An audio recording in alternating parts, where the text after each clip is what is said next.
Hi everybody, Grandma Bev here from Life with Grandma Bev. Well, I finally dragged myself out of bed to do this update on Lucy because I promised a lot of people they wanted to know what all has been happening, what all happened.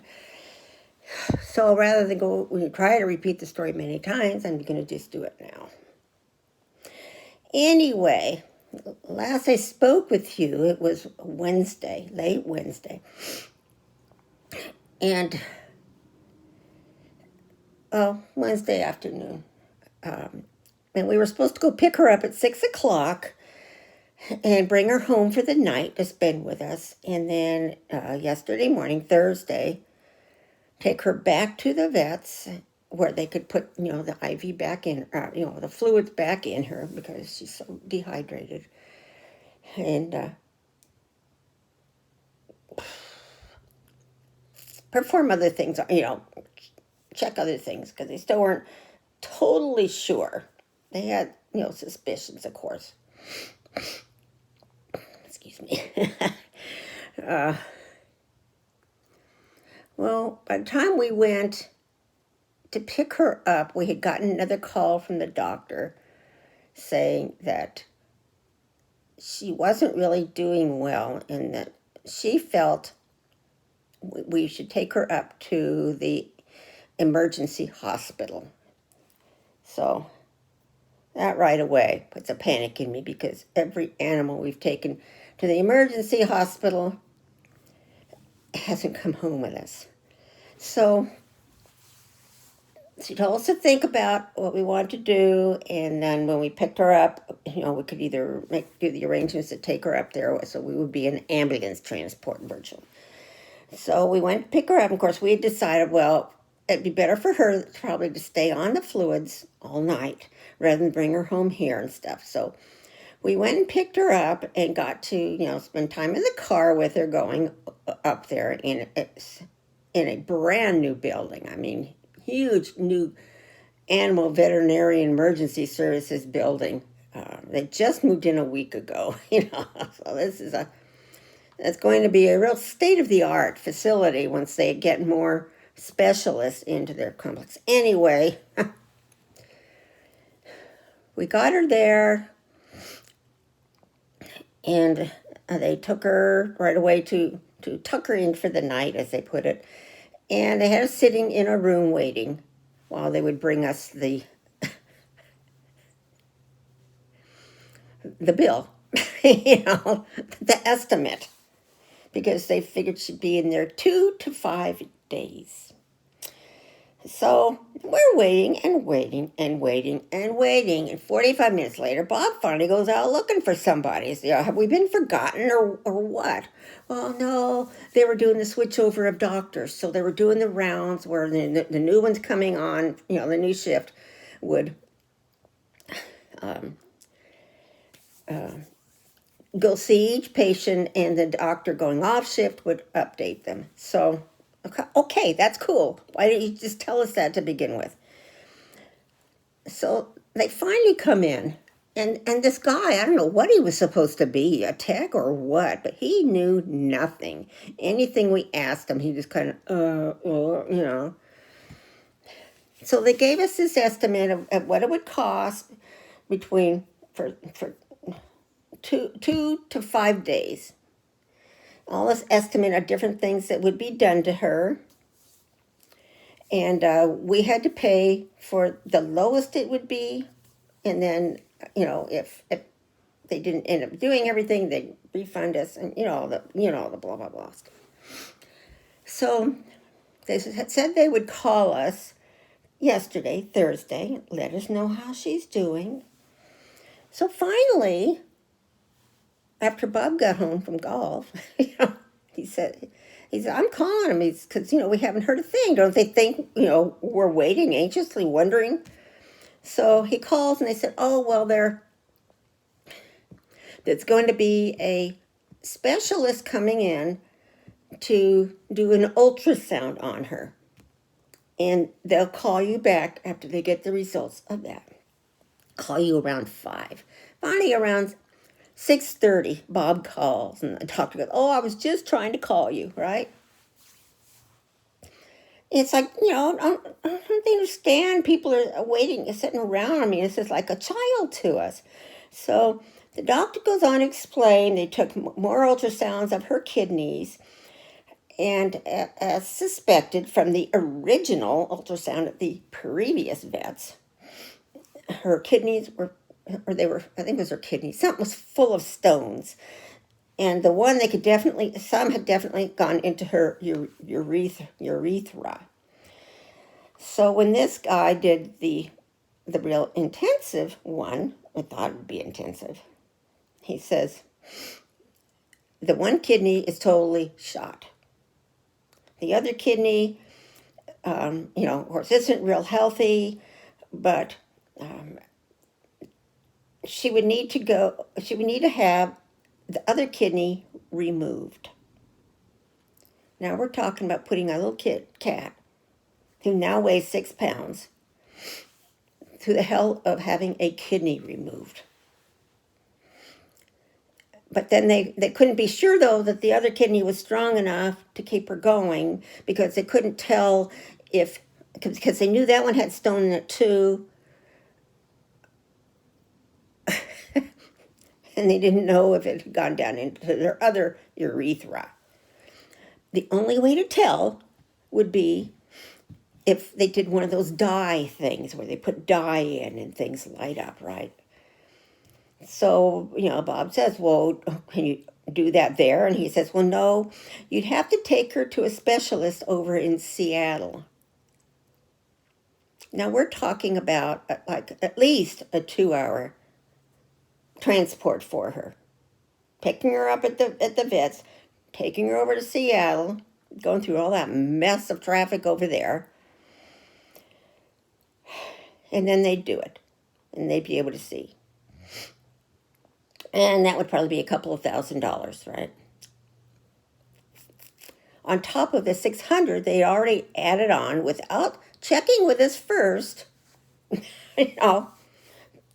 What this guy had done, the specialist who came in, it was $600 on top of the $1,400 we had already put down for a couple of dates, because we knew we were going to make our decision by today, Friday. So we figured it wouldn't go much past that. Even that was a lot, because the first vets was right under $1,000. We loved this girl, and we wanted to feel in our hearts that we did everything we could for her to give her a chance to lead, a little bit a longer life. Yeah, and some of it's selfish too, because we didn't want to lose her. So we decided, no, the girl's been through enough. We'd come over and help her cross over the Rainbow Bridge. So they said, well, you're going to need to wait, because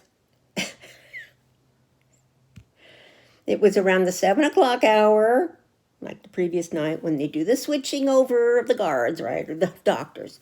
So we said, okay, well, we'll wait. We won't come over right now. We'll wait until around 8 when they're supposed to be through. So that gives us another hour to just sit around grieving about this. We go over there. They take us right in to this, what they call comfort room, which was nice. It had a nice couch, a chair. It had a jar of a jar of Hershey Kisses. I didn't even take any. That's how upset I was. And me and sweets. And they told us to sit there, and someone would be right in with us. So we're sitting there waiting, and we noticed it's like a little table over there, and they've got all these little, different little sizes of little urns and things, So I told Bob, well, they're probably going to have like a salesperson when you go buying a car, come in and try to sell us stuff. Sure enough, the first person that comes in wants to talk to us about what we want to do with her remains. Well, we already knew we wanted to have her cremated, and we wanted, and her own private cremation. So we've done with the last, well, what do we have up there? 3 boxes. 3 boxes. So we knew we wanted to do that. And of course, then she goes over the different boxes, the different styles. They were, I felt like asking, well, does one of them have satin lining in it? Or, you know, just tell us the price, get it over with. Let's get this done. So she finally tells us the price. And she says, oh, okay, she'd be right back with the update on the billings from the front desk. So she leaves. And after Bob, I said, what did I tell you? Salesperson, right? So, and these are good doctors. This is a really good vet. So she comes back in, and they want another $300-something or more on top of the deposit we already did. Now we're figuring she'd only had 1 day there. The quote was for one or two to 5 days, right? And it wasn't going to be more than a certain amount. Well, now they're telling us we still have to pay more. So of course, Bob being Bob, he's at his breaking point now. So he really starts questioning, what are you doing to us here? It's... So she finally says, well, let me go get someone to come in and explain all the charges to you. So then I don't know who this person was. She looked like she had a stethoscope, so she must have been a vet tech or whatever. And she's explaining all this to Bob. Bob is trying to explain to her how, no, we were quoted this. At the most, it would be this if she was there 5 days. Now you're already over it after just a day and a half, So, he's getting all riled up and upset. So finally she says, well, would you like us to have our director or administrator or whatever it is call you tomorrow and you can discuss it with them? And he said, yes, So then she says, okay, well, we'll be in shortly. She leaves. We're sitting there waiting. And finally, the first girl, who I refer to now as the salesperson, comes in. And we tell her, just put it on the card that we already, we just want to get it over with. I mean, geez. So she leaves. We wait. And finally, the doctor comes in, and she's got Lou all wrapped up in a blanket, so just Lou's little head, and Lou kind of looks at me, and I said, oh my God, Lou, you look like you're stoned out of your head. Her eyes were just so dilated. She looked just terrible, the poor thing. So they said we could spend some time with her, say her goodbyes and that kind of stuff, and then the doctor would be in to do the deed. So we did. We had Bob holding her, and she's kind of putting her head down, kind of under his arm, and we talked to her about, how much we loved her, what a sweet little girl she'd always been. And now, see, this is a cat that I gotta take a glass of water.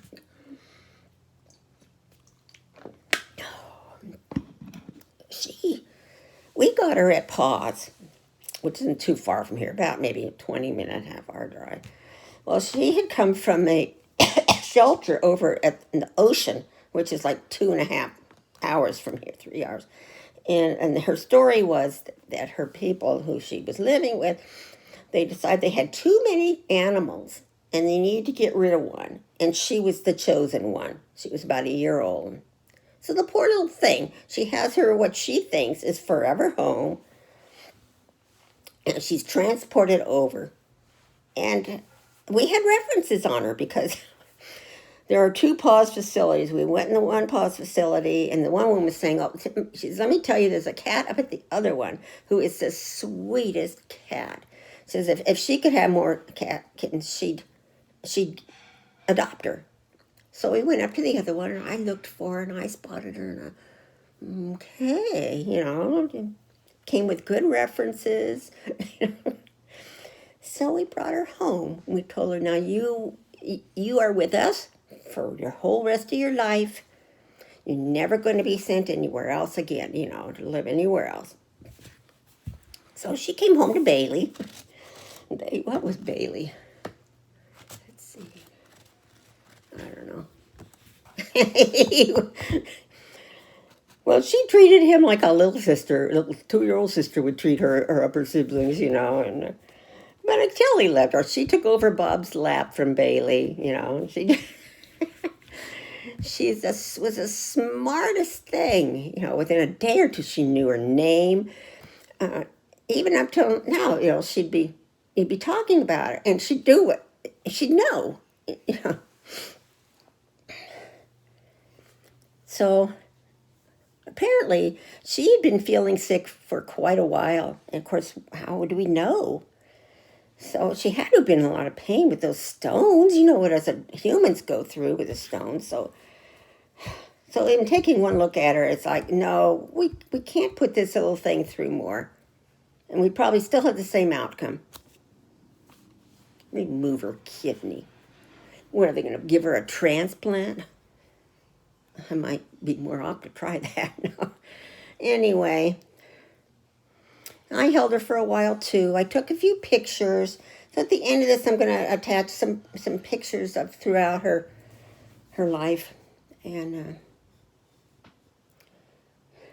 then they came in, or the doctor came in.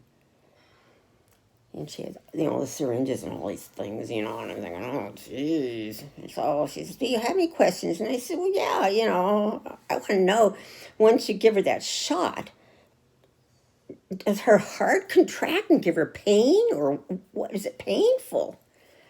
So she said, no, that one of the first thing she's going to put in was some, the saline, just the fluid stuff to flush her veins out. Then they put in the Michael Jackson drug, the what do you call it, hypno, whatever it was. I had that when I had my endoscopy the other day.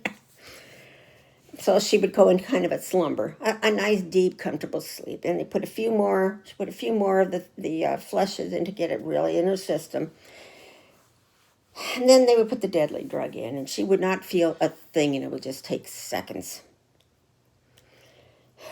So she asked if we were ready, and we, yes, we're not ready, but get it over with. So she started doing the injecting, which everything was going nice and smoothly, and puts the deep sleep one in. You could just see Lou just, fighting it. It's like, okay, Lou, I this is going to be good because I had some of that. And man, I was out, so not going to hurt you. And Bailey, I had asked Bailey, our other animal, to get all the other animals and my parents and everybody together up there and having to welcome her as she crossed over. So I knew she was going to go right into great paws. So she put it in, and just within seconds, you could tell she was gone. So, of course, they always check the heart. Yes, the heart has stopped beating. It's like, then it hits us. Oh, my God, Lou. So they said we could spend as much time in the room as we wanted before we headed out. There was a separate door. We could go just right outside. And she picks her, and she's carrying her, and Lou's head kind of went, and it's like, oh, my baby, oh, I can't stand it. Oh. So, she's gone. I call this Life with Grandma Bev. This is how my life's been when it comes to our babies, and I know you all go through it. And I know it's worse if it's a human baby of yours, but we got such unconditional love from her. So much joy and laughter. And we had talked about getting another cat last summer so she'd have a companion. And we decided, it's like she knew I was talking about it. And all of a sudden she started coming, sitting on my lap, which she never did. So it's like, hey, she knows. She's trying to tell me she does not want another cat in the house. So she got 1.5 years of being an only child. So I was glad that she finally got time alone without being with a whole bunch of other animals. She had just us to give her our total attention, and we did. So, goodbye, Lucy. We love you.